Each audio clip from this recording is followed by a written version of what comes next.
Welcome to our Beyond the Scalpel podcast. For this week's conversation, we have the great pleasure of having Pierre-Louis Delapalme from Biologique Recherche in Paris joining us. This is our first transatlantic conversation, and it was a great pleasure to discuss Biologique Recherche, how the company has developed, and how the international aesthetic market is unique. So enjoy this conversation. Hopefully we'll have a chance to have him on again in the future.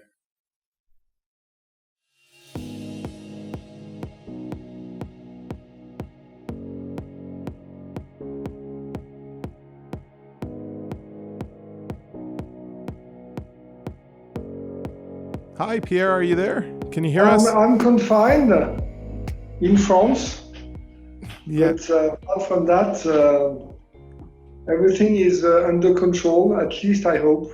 This podcast is a little bit different than things that we've seen in the past. We're inviting in people who are outstanding in the aesthetics industry and really getting a chance to talk about what your story is and how you got to where you are and what you see in the aesthetic industry. So it's a really casual discussion, and we'll just kind of hopefully have a great chat, if that's okay. Okay, that's fine, cool. I love it. Yeah. So I love Biologique Recherche. It's a fantastic company, and I think it's got a great backstory. This started with a family. Is that correct? Yeah, it's the two founders, Josette and Yvon Alouche. They were a couple, so it was a real family business. And she was more about the treatments, and he was more on the product. So it was really the yin and the yang. So together they created a methodology, a skincare methodology, which was based on simple observation, as always with great ideas. It starts with very simple ideas, which is the skin is not really different from one person to another person, but it's changing all the time. So they were really obsessed with personalization, and they invented the concept of the skin instant, which is your skin today, and maybe if you come back to us in 2 weeks' time, it will be very different. So they wanted to adapt the methodology to whatever the skin needs and evolution. Now everybody is talking about personalization, so it's not new anymore. But think that they created that more than 45 years ago.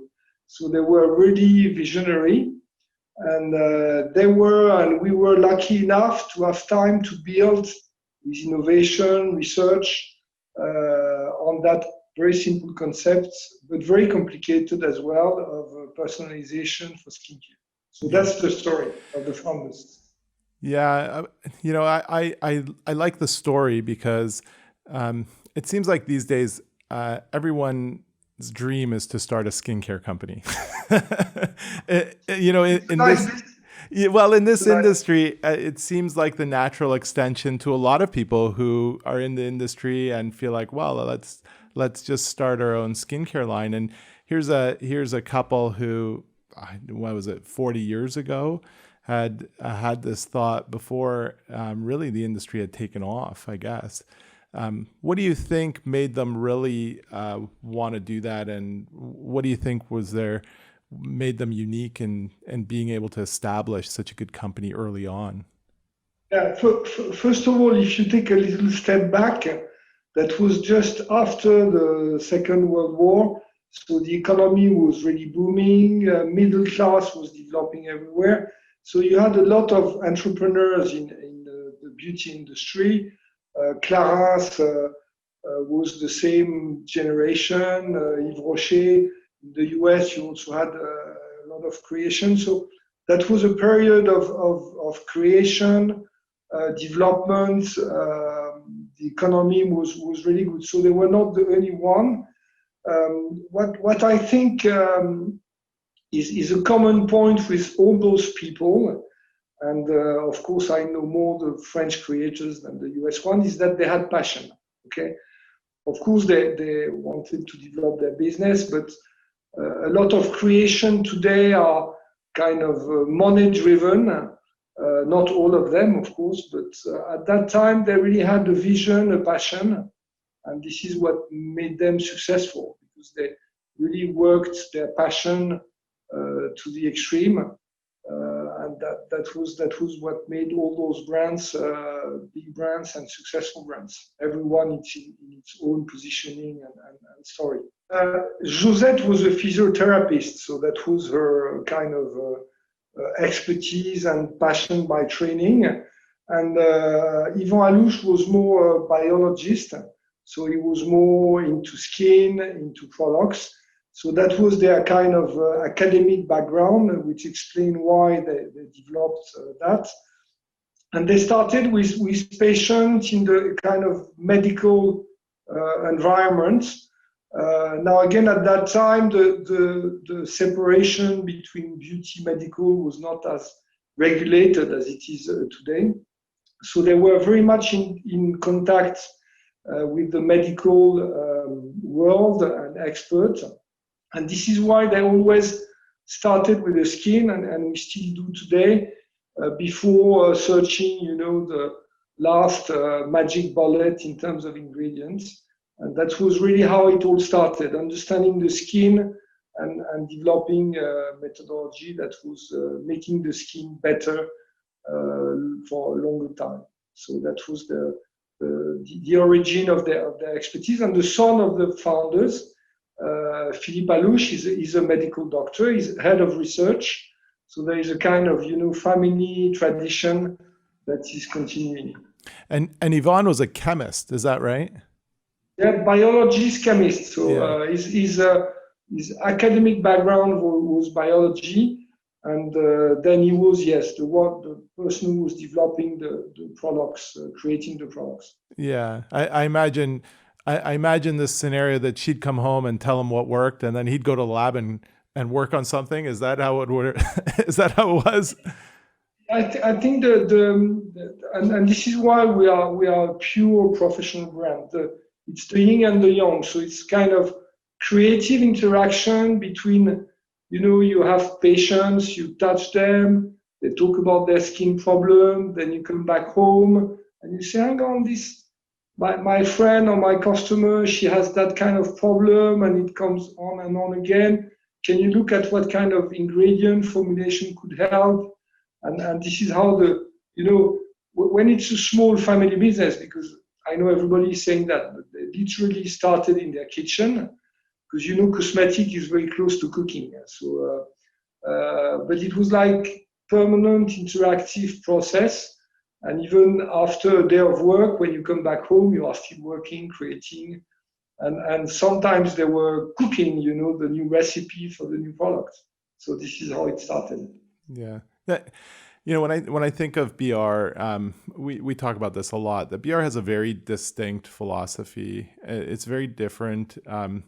As you've said, it's kind of holistic and separate from some other lines where they focus on the ingredients that are in the products. With BR, it's almost, you're almost not even sure what the ingredients are. There's a system. There's a kind of a way of treating patients without focusing on the specific ingredients. And there seems to be a magic there, though, because patients love it, to be quite honest. And I wonder if that's part of the culture of how it began, and maybe a little bit of the philosophy of how they started. And could you maybe speak a little bit about that? Yeah, it's again, it's a very simple, it's very sophisticated now, but it's a simple concept. It all starts with the skin, and the ingredients are coming at the second stage. So the methodology they created was first the diagnosis, very important. Like when you go to a doctor, you don't go because you want this or that medicine. You go to a doctor because he has a great reputation in doing a great diagnosis. Okay, so that's step one. And they always were very obsessed with making the right diagnosis and teaching the therapist to do the right diagnosis. Once this is done, then they treated the skin in a kind of two major steps. And as Dr. Alouche is saying, the skin is like a house. you have to take care of the roof before you invest inside the house. It's the same for the skin. So they were again obsessed with treating the epidermis first, balancing the epidermis, and this is how they created, Yvon Alouche created the famous P50, to clean the roof, but not too much so that there is no hole in the roof. And then they developed a second stage, which is the treatment stage, which is more profound, but only once the epidermis, which is the outside layer of the skin that is protecting you from the outside aggression, is correctly balanced, made stronger so that they can move to inside the house. And that's as simple as that. Now, once this is done, and it's the same methodology for now 45 years, what they did and what we continue to do is to create innovation that are new weapons to make the personalization even stronger and better. But that's all. And of course, on the diagnosis, we have now new tools. We even do DNA testing. So the science is helping a lot. But the principles, the methodology is the same. Diagnosis, making the roof stronger, and then investing inside the house. Now, what they observed, and it's still true today, is that skin is extremely complex. Okay, so unfortunately, everybody is different, and everybody has a skin evolution that is different. And we now know that the heritage, the DNA, is responsible for at least half of your skin condition. So they understood that complexity. Now, they had the dream of treating every skin instant, every skin problem, of course, because they were starting as a small company, they couldn't do everything. What they understood is that exfoliation is very, very important, because if the exfoliation is too strong, it's very bad. And if you don't exfoliate properly, then you take the risk that the skin renewal, you know that the skin is the only living organ which is renewing itself every 26 days. So you have to get rid of the dead cells so that the newborn cells can flourish and make a healthy skin. So they knew that exfoliation was key. And this is probably why one of the first products they created was the P50. And that was a revolution at that time, because it was not extremely aggressive exfoliation, it was daily exfoliation, which didn't exist at that time. And that was probably the start of the reputation and the success of the methodology and the company. So the other area where they really started early was acne and sebo regulation. And Yvon invented a product that still exists, which is very bizarre because it has a very strange smell, a very sticky texture. So it wouldn't pass any consumer test ever. And it's the Masque Vivant, which is a living mask, as we call it in English. And it's a great product, again, for sebo regulation and acne skin. So they were very obsessed with acne too. Wow. Yeah, the P50 is certainly, I think that's probably your cult classic, as we'd say. Would you agree with that? No, it's our bestseller. It's a very unique product because it's exfoliating, it's sebo regulating, it's pH balancing, it's kind of multi-benefit. So it doesn't really exist in the market at that time. Now. Yeah. Well, why do you think it hasn't been copied? It's so successful. To be honest, it is being copied now. Yeah. But, because other brands, they do understand the importance for healthy skin of that kind of daily exfoliation. So that's the ransom for success, I guess. But yes, it's our most well-known product. Yeah, by far, it's the most well-known product, I think. But we are very proud to have a lot of products which are not that well-known, but which are solving specific issues for even very few people. This is where we are very proud. For instance, rosacea is a big issue. So there are things which not many people have, or problems which not many people have. So yes, the P50 is well known, but our obsession is to find solutions for everybody, hopefully. So, Pierre-Louis, how did you come into the company? Let's take this back to you. Again, it's a family and friend story, as always with family businesses.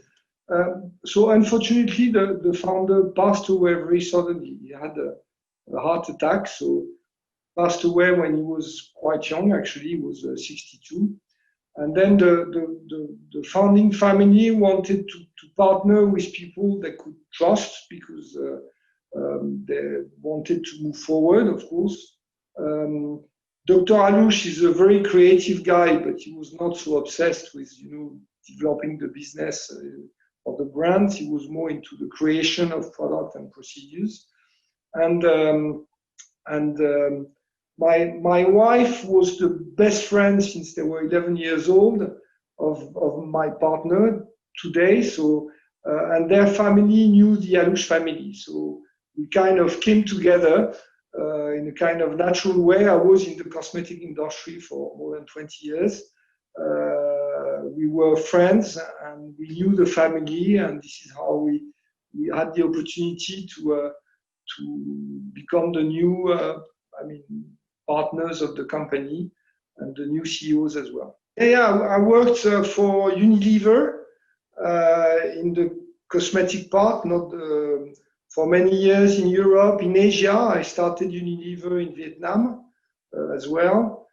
Then I looked after hair care for Unilever in Europe for several years. And then I moved to Yves Rocher, and I was head of marketing and communication, and then CEO of the brand, of the Yves Rocher brand. And this is where my friend Rupert came to me and said, Biologique Recherche. To be honest, at that time, I didn't know the brand so well. And then I looked into it and I told him, look, it's a gem. We have to go for it. It's brand is just fantastic. And it was much smaller at that time, but we really believed in the vision of the founders. And as you said, the kind of strange animal, so different from what you can see in the market. And so we restarted the business. After the death of the founder, we had, 2 years were more difficult for the company because there were no real leadership. And then with the son, Dr. Alouche, we really reboosted the company, and it has developed tremendously in the last 12 years. So we are happy people. So what do you think? Lucky people. Yeah. So what did you bring to the company? So did you bring a different philosophy, or did you aim to grow the company when you came in, or what was different that you brought in?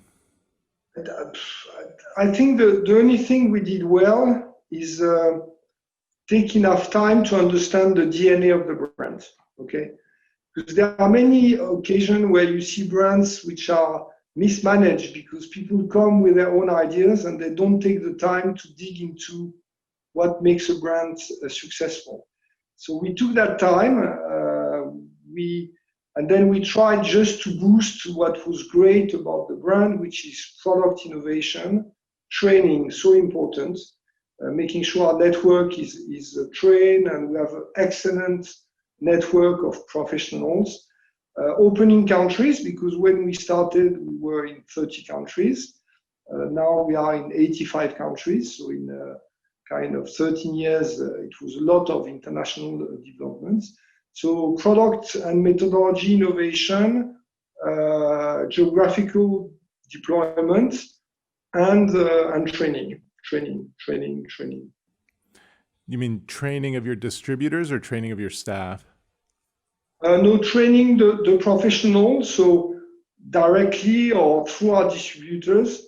But we are probably one of the company which is investing more in training the therapist to do better diagnosis, to choose the right products for the right consumer, and to increase their agility and technique in doing the treatments in the cabinet. So that's what training is about. It seems like that would be like an obvious thing that any CEO would do, is it not? I mean, what do you think that um, what do you think that happened when you came on that was different? Is it that they weren't doing that, or they weren't doing enough of that, or is that just not commonly done in the industry? The no the I mean what is different in our brand is first of all I think that we invest a lot more in training than other brands, and maybe a little less in like traditional marketing. That's for sure, because we invest in people first. I think the way we do research is very different. So we are not obsessed with new ingredients and ingredient stories. We are obsessed with researching the skin, understanding the skin, and then we select the best ingredients. That's how we work. Just to tell you a little story, I mean, you know, P50 is very famous, but Vernix, which is one of our bestseller cream, it's a funny story. You know, it's an article we read about. You know what is the Vernix? The Vernix is a kind of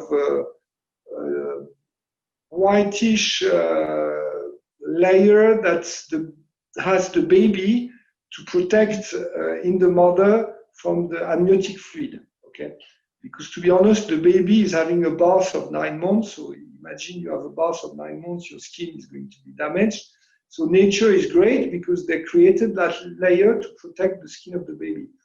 And we read one medical article that was saying you have to keep that layer as long as possible after the baby is born. And we said, no, that's interesting. And we looked at the composition of the vernix, which is a fantastic blend of proteins and lipids. And we tried to copy that composition. And then we tested that composition on the skin, and there, bingo, it was a miracle on the skin. So you know, this is how we create products. Sometimes just by reading an article from a doctor in a medical or scientific review or newspaper. So is that, I guess, how you focus on your R&D? Like I said earlier, the one thing about BR that stands out to me is there is not a specific focus on ingredients, but more on systems. Totally right. So is this a corporate philosophy in your R&D? Yeah, I mean, we try, okay, again, it's not always possible. We try to keep an open mind. So sometimes it's an article that we read. And sometimes, you know, we created a product which is the fusion of the 3D printing technology and pure hyaluronic acid. Now, by doing that, we were able to create a mask which is made of fibers of pure hyaluronic acid. So there is no support. It's just a tissue made of pure hyaluronic acid. So again, it's another way of creating or innovating. It's the fusion of two technologies. And so there are many stories like that, which is just about keep an open mind and don't have always the same approach on innovation. Well, basically, we multiplied the turnover by, I think, almost 12 in 13 years. So now the company in France, we have 130 people in the world working for us, I would say over 500 people. So the company has significantly grown in the past 13 years. Skin are very different from a country to another for ethnical reasons, for food habits. I mean, the food has a big impact on the skin condition, the weather as well. But the beauty of the methodology is that we can adapt to any skin condition, or at least this is what we hope we can do. So there are differences, but because we do personalization in a way, methodology is the same. Diagnosis, building a strong epidermis, going deeper into the skin. And this is also why we have so many products. Some products will sell better or will be more adapted to some regions or countries than others. So our sales are not exactly the same, but it's a methodology that we can adapt to any skin condition. The big difference between culture and country is the habit of wellness. Some countries are very addicted to treatments and to go to the spa. Some others are kind of lagging a little bit behind. And strangely enough, France is not the most advanced country in the kind of treatment, spa, and wellness habits, but it's increasing. Yeah, it is interesting. I was going to ask you that. So, how has being based out of France affected the development of the company? Well, believe it or not, when we took over the company, the brand was almost unknown in France. I promise. I mean, even if everything was developed, created, and manufactured in France, it was almost unknown. It was becoming quite famous in the US, very famous in Russia, because the founder was one of the first to go to Russia and to teach the new generation of beauticians how to do treatments. So the brand was very soon a cult brand in Russia. So we had very strong holds in Spain as well, but not in France. In a way, in the past 13 years, we rebuilt our kind of network in France. We always had a very nice, actually the design behind me is the private mansion that we have on the Champs-Élysées. So we always had the house of the brand on the Champs-Élysées, which is, by the way, 32 Avenue des Champs-Élysées, which is the house of the Comte de Monte Cristo, the Count of Monte Cristo in the book. Really, I mean, when he started, it's a true story. I mean, you can see it in the book. It's in the book, so it's not a true story. But in the book, when Alexandre Dumas wrote the book, he located the Count of Monte Cristo in where we are still today, on the Champs-Élysées, and the house has not changed, has been protected. Yeah, we are doing treatments in the Count of Monte Cristo house on the Champs-Élysées. Wow, that's a great story. Yeah, that's a great story. Wow. Nice. Yeah. That's nice. So, but do you think there's a distinct European culture in your company that's different than aesthetics companies that are based out of other parts of the world, specifically North America? I don't. I mean, when you look at the positioning, is very different, and the story is very different, and it has changed a lot. But when you think about Dermalogica, at the very beginning of Dermalogica, the vision of the founder, she was very close to our values, in the sense that she was obsessed with training. She was obsessed with analyzing the skin. So I think great ideas, they can come from any culture, honestly. I'm not sure it's French or European specific. Then the challenge is, once you have the great idea, how you protect it, how you develop it. And there are very few very bad strategies, but there are a lot of very bad execution. So the success is always, yes, of course, a smart strategy, but more importantly, a great team and a great execution. Yeah, I was talking about the kind of beginning of Dermalogica, not today. And I think one of our obsession, our benchmark, not in the cosmetic industry, but our benchmark is Hermès. Okay. Why? Because Hermès was capable of keeping their values while growing. They are much, much bigger than they were 35 years back, but you still have the feeling that quality is important, exclusivity is important, doing their thing, the thing they are doing their own way is important. So we love this company because they were able to grow, but keeping their values. And this is our challenge, this is our obsession, and we want to stay exclusive, of course. And this is why our story, and you are right, is today very different from Dermalogica. Yeah, I mean, thinking about the founder, initial idea and spirit. I mean, that's a really great point. Like, exclusivity is a distinct feature of what you've done corporately. Is that correct? Is that a correct assumption? Yeah. it almost goes against the trend in aesthetics. A lot of companies tend to flood the market. You see companies that are now in drugstores. In Canada, it's Shoppers Drug Mart. In the States, it's Walmart. It's Sephora. As many clinics as possible. That seems to be a distinct strategy for a lot of companies, and you've almost done the opposite, which is maintain exclusivity. And I almost wonder if is that going to be to your detriment not having that exposure, or is the value of keeping that exclusivity as part of your brand more important? It's part of our DNA. I mean, it's a family business, so we are not listed. We don't have any financial pressure of any kind. And we are more obsessed with building a legend than building big numbers, okay? The other thing is we are a people business. We don't want to go into pure retail. We want to stay a professional brand. And when you want to stay a professional brand, you work with people first. You work with therapists, you have to train them, you have to know them. So by essence, and we select them, okay? We don't want to, if they are not good, we are looking for therapists that have, as we say, a brain and hands, and we want good people, the best people. So it takes time.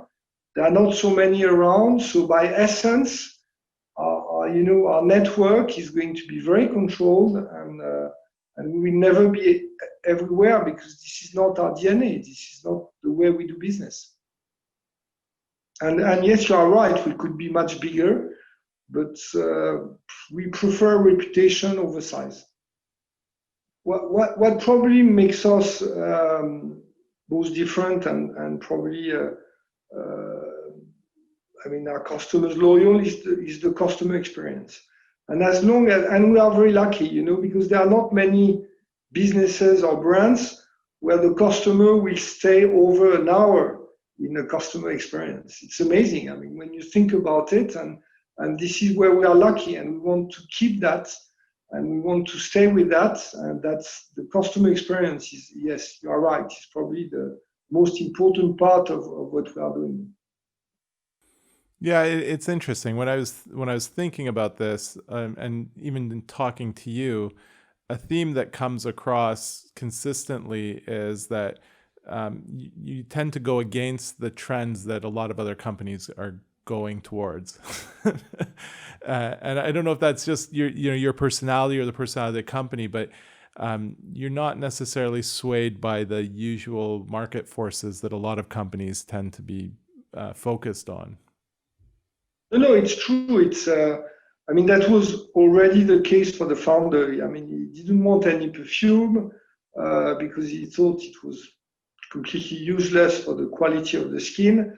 And so our products are smelling what they smell, which is the active ingredient. So sometimes it's a little bit bizarre. Our product names, most of them, you don't remember them because they are so complicated or whatever. And we do very little market research, okay? We do a lot of research on skin, a lot of research on ingredients, but we are not obsessed with trends. We are obsessed with the skin. We listen a lot to our own customers because we know them, we meet with them a lot, and this is probably how we stay a little bit different. Yeah, that's right. And maybe talk a little bit about branding as well, Pierre-Louis. Yes. I think branding has been kind of a topic that anybody in business tends to think a lot about, and we tend to read a lot about it. It's gotten a lot of press, and it seems to be one of the major focuses for any company as it develops is focusing on its branding. It almost, I sometimes jokingly when I read about it, say it's like a drinking word. How many times you hear people talk about a brand and branding and brand, but for you guys, it's a little bit different. It's not an external thing. It seems like this is part of your corporate DNA. Yeah, but branding is a fascinating topic. You can talk about it for hours, but a brand is very. Branding was invented by Lord Lever. Not only him, but at a time where everybody was selling soaps, they wanted to stamp, to stamp a brand on the soaps to tell people this soap is not a soap, it's a liver soap, so it's a different quality, etc. So branding is just a signal that something is different. Now, what makes a brand long-term successful is what are the proof that you are different, okay? And this is what you have to work on. And it's just the good work that you do every day in quality, in innovation, in customer relationship, in trust, of course, that makes your brand one day more different, more successful than another one. So everything is branded now. What is the big difference is what you put behind your brands, and more importantly, what is kind of short-term fashion of the day, of the week, of the month, of the year, and what are the deep roots of the brand, and how you make those roots visible, attractive, interesting for the customers. And again, Hermès is a great brand because they have roots and they are capable of projecting themselves in the future. And that's the challenge. And you have a lot of brands now which are very successful. All the digital native brands, they start from zero, they become absolutely huge. Now, how long will that last? That's the question. So, definition of success is really fame and long term. If the success is short term, then you tend to forget about it. If the success has been there for a long time and will be there for a long time, then you can start talking about history. Yeah, I mean, it's so interesting because branding is almost its own entity, and as you say, the branding should be reflective of your company's values, but that's very important. It seems like it's developed to the point where people's brand is a unique focus that they have separate from what their company stands for, and a lot of companies, I think, have a little bit of a shallow brand. They don't really. The brand isn't really reflective of what they're doing, but seems to be an entity that they're putting forward as to what they want people to perceive them to be. Yeah, no, that's true, but the digital explosion has favored that. To be honest, the short-term exposure, the fact that everybody is talking about everything all the time. So that's the challenge, and that's fine. That's great, but and this is where long-term values, at one stage, this is my personal perception and belief, will matter more than just the short-term noise, because there are so much noise everywhere about everything that at one stage you need to have a vision. Okay, and if you don't have a vision and values, then okay, you will move fast, but you might not run a long time. Well, I mean, can you expand on that? Because by digital, you mean social media, right? Yeah, social media, sorry. So social media has really exploded the aesthetics world. It's really exploded on the scene and really carried the aesthetics world forward. Do you think that the social media trends are going to change the aesthetics world in an ongoing basis, or do you think that these are trends that will kind of go by and something else will come up? No. I'm just saying that. I mean, social media will stay forever, so that's for sure, and will continue to expand and develop. What I'm saying is that when you think about branding, social media are becoming extremely important, but you have to use them based on your values, just not based on the simple exposure of whatever can be exposed. Okay. And in our case, we use them a lot for training, for teaching, for coaching. But it's true that you really need to have a direction. You need to have a focus and a direction, otherwise you just get lost. And even customers, they get lost, They switch from one to another, recommendation, influencer, etc. It can be, with confinement and COVID, of course, we launched a new program which is called Skin Mentor Tips. And basically what we try to do is to teach about the skin, and we almost don't even talk about our product. So that was created for our community of customers, okay? And it's made by our head therapist, by our trainers, some doctors, okay? So the concept is just having small lectures or small teaching or coaching on topics like it can be exfoliation, it can be pollution, it can be what should you do with your skin during COVID. So any topic that are related to the skin condition, skin instance.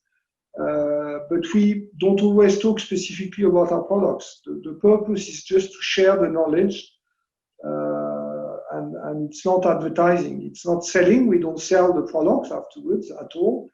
We just share our knowledge. So it's a different approach. Yeah, focusing on all the external factors that affect skin.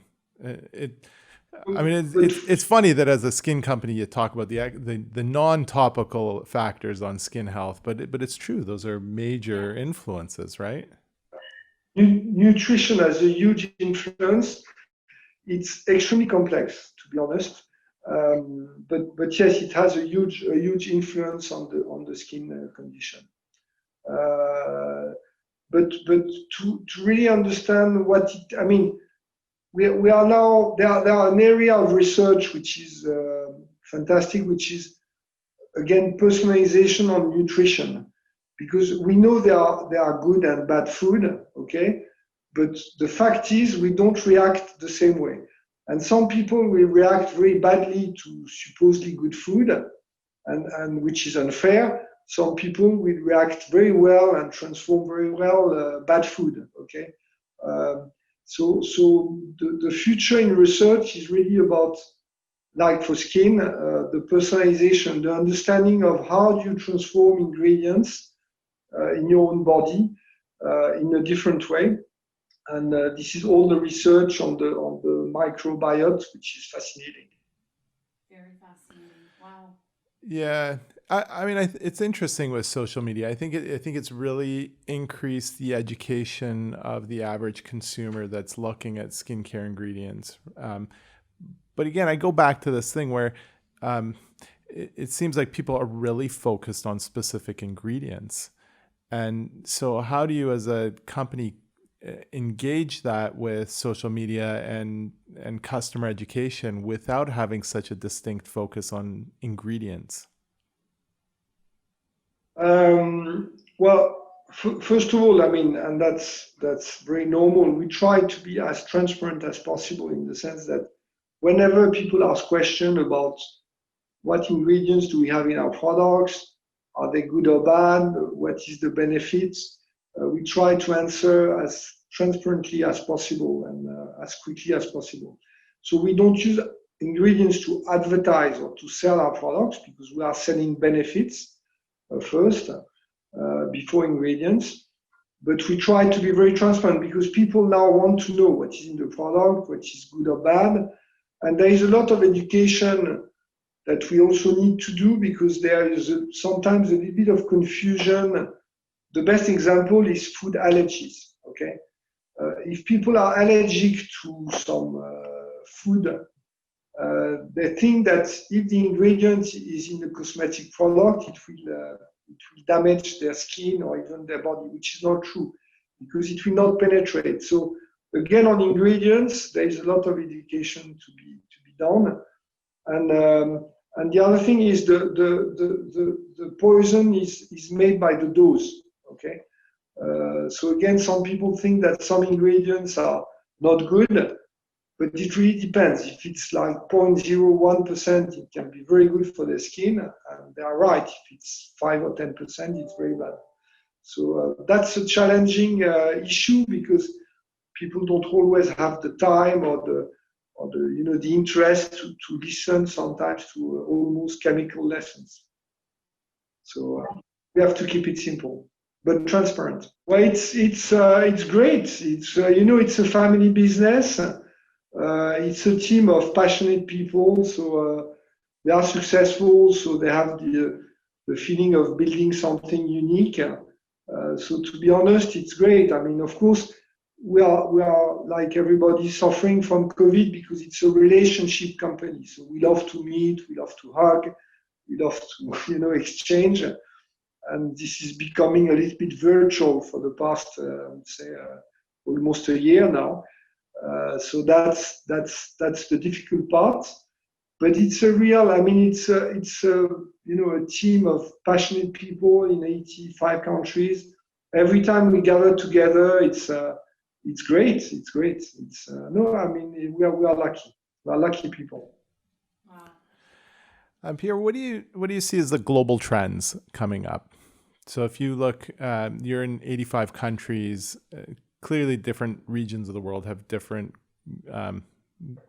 parts that are growing faster than others. But what are you identifying as the global trends in the aesthetic skincare industry?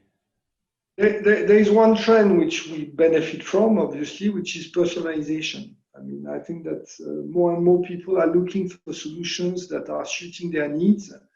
They want to be taken care of as individuals. This is why personalization has developed. Social network has helped personalization as well, that's for sure. But culturally, I mean, personalization is a huge trend that will only develop and increase, not only in beauty, in every aspect of the market. I think that transparency is becoming very, very important. Social responsibility, I mean, everybody's talking about it, but I think now consumers will want proofs, not only greenwashing marketing. So that's again a big trend, and I think that's the positive side. Research, discoveries, medical discoveries, and talking about beauty on skin, technology on diagnosis. I mean, it's going to be very exciting in the next years. I mean, what about deep research on DNA? It's fascinating. Yeah. What about ethnicity? Can you talk a little bit about that? So, About what? about the role of ethnicity in skincare. So, is there much going into the research of how different skin types and ethnicities respond to various skin products? Yes, I mean, by nature, but that's not new. I mean, I mean, the industry knows the differences between the skin. I mean, the skin structure is exactly the same, but the importance of the layers and the functioning can be slightly different. So that's not new news, and that's known by the industry for a long time. And the industry has adapted that since a long time. I mean, take, for instance, Asian skin. They tend to have a better seborrheic production, okay? Which is a problem for them because aesthetically they don't like to have the T-zone and greasy skin. But the good news is that they have less wrinkles because it's a kind of natural moisturizer. Okay, so there are differences, of course, and we know them, and we adapt our treatment and offering like other brands do. So that's not a major. For me, it's not going to be a major change. It's just incremental research, innovation. But this is not, I mean, we are not discovering the differences between ethnical skins. That's not news. And even if you, again, take Asian skin, to stay with Asian skin, depending on where you live, in a city, in the countryside, in the north of China, in the south of China, even with the same kind of ethnic origin, your skin condition will be extremely different, your food habits, your level of stress. So again, it's, yeah, you are right. Personalization is a great tool to adapt, but on the ground, not in a generic way. Yeah. But do you find that your growth opportunities in Asia are very distinct than North America or even Europe? Yeah, I mean, honestly, when you look at the beauty industry today, most of the growth is fueled by China. Okay, that's a fact. I mean, look at all the performance of the cosmetic beauty brands, most of it is coming from China. So yes, there is today a huge focus in Asia, generally speaking, but more specifically on China, that's for sure. Not saying that there are not growth opportunities in other parts of the world, but China is the big focus these days. What about men? You want to talk a little bit about men? We have a lot of men as customers. We don't treat them, I mean, their skin is different, but again, we don't have a specific range for men. We just look at them at their skin instant as a kind of different skin, and we use whatever products are right for what we see on their skin. And we have a big chunk of our customers are men. It depends on the countries, but it can be up to even 30% in some countries. What helps also is that our brand is not specifically gender driven. It's like neutral. It's white. It has no perfume. So we treat them like, women. We just see their skin as a different skin, and within men there are very different skin conditions as well. So we are quite successful with men. The only thing is the level of sophistication of the routine they can support in some culture or some countries is not as high as with women. So that's the only thing you have to be a little careful about. Yeah, and it's funny because even people in the industry, we had a guest last week who jokingly asked him what his skincare regimen was, and he jokingly, I think half jokingly, answered soap and water. I think that's probably common in a lot of men. But what is interesting, and again, I don't want to generalize because it's not the purpose, but they tend, at least in France, they tend to really follow the advice. And once they've decided, and they are quite loyal customers. If you educate them properly, they are very loyal customers as well. Not saying that the women are not loyal, but they are good customers. Right, and the other disadvantage of those men-driven or men created for men range is that because the size of the business is smaller, the range and the options are shorter. And to be honest, we know men's skin. They can be as complex and complicated to treat as women's skin. So they should be offered, in a way, as many weapons as women. And they don't have that because the size of the business is too small. So it's another reason for us not developing a specific men range of products. Yeah. So on that point, what's your favorite skincare product? You mean the one I'm using regularly? Yeah. Yeah, I'm using P50, of course, because that's much needed. When I was traveling a lot, which is not the case anymore, I'm a huge fan of biosensible range.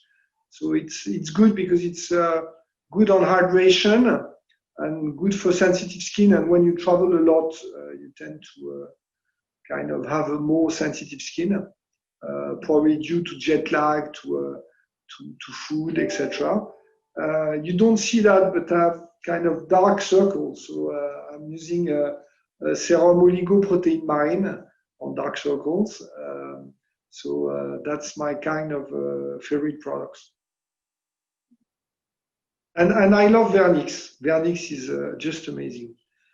I use it in mask because you can use it in cream or in mask. So I tend to use it more in mask. But when I feel really tired and I need to regenerate my skin, I put a little bit of Vernix on my face, and that's great. Where do you see the company going over the next couple of years? Well, look, even during COVID, we are strong double-digit growth. So I hope that COVID will not last forever. I'm sure it won't. So our challenge is to keep the spirit, to keep the value, and to manage our growth in a kind of qualitative way.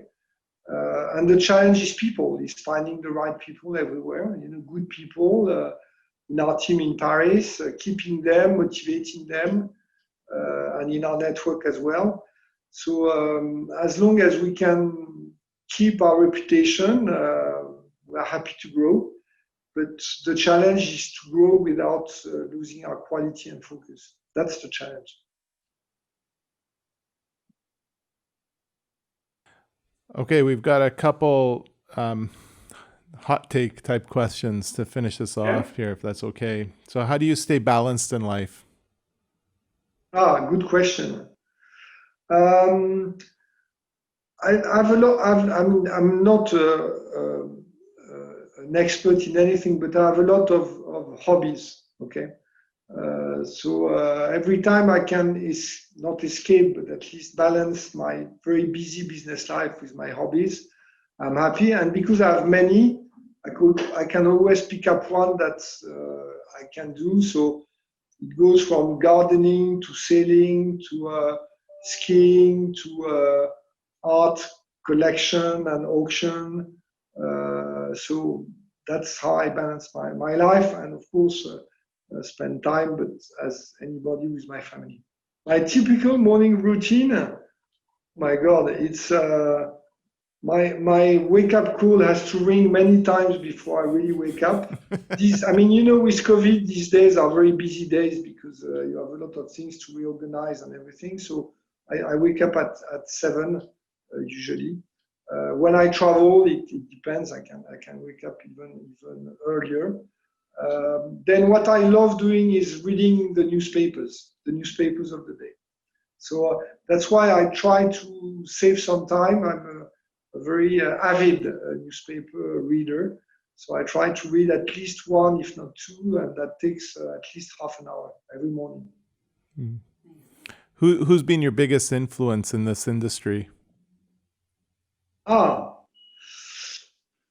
That's a good question. I think Yves Rocher. I'm not sure you know the brand, Yves Rocher brand, but it's the biggest cosmetic brand in France. It's not luxury, but and it was created by a guy called Yves Rocher, and I worked directly with him. He has passed away now, and he was like an amazing entrepreneur and a genius in his kind. And he really democratized the beauty after the Second World War. And he has built a business of over 2 billion euro from really zero. And yes, he was quite a man, entrepreneur. Wow. And yes, there is another one that I never met. And I can tell you, I went to her exhibition in Paris. I read life, is Helena Rubinstein. Oh my God, she invented everything. If you read her story, what she invented and created, to be honest, she invented everything about modern beauty. Wow. It's amazing. Yeah, that's a good choice. So last question for you. So there's clearly a tumultuous time in the world. What is the issue that you feel is most dear to your heart in the world today? It's balancing out the tensions, because look at the US today, but even in Europe, in France, etc. We don't realize, but we went through a long time of, in a way, peace. There are a lot of wars and difficulties everywhere, but big problems and issues, we were protected a lot. But today you see a lot of tensions between the South and the North, within countries as well. And that's a challenge. And it's becoming a little bit more worrying. So finding ways to balance out those tensions is the key for our future happiness, I think, but it's personal. I'm becoming too serious now. No, these are important topics to talk about, for sure. Yeah. There is a lot of tension in the world. And you personally, what do you have going on in your personal life in the next 6 to 12 months? We are managing a business, so when you manage a business, you spend a lot of your time and mental time in thinking about how could I be better, how could my team feel and be better, how can I prevent my company from threats, because every company has threats, how can I grasp opportunities. So it's not very original, but when you head the business, then you think about your business all the time, short term, mid term, long term. But I mean, it's a nice business, so I enjoy it. Well, that's great. I'm sure your company feels good hearing that, and so do all your clients who are so strongly connected to you. Thank you so much. Well, thank you so much for taking time to chat with us today. It was a pleasure, and it was a great chat. Great, thank you so much, and bye-bye from France. Take care. Bye-bye. Bye-bye.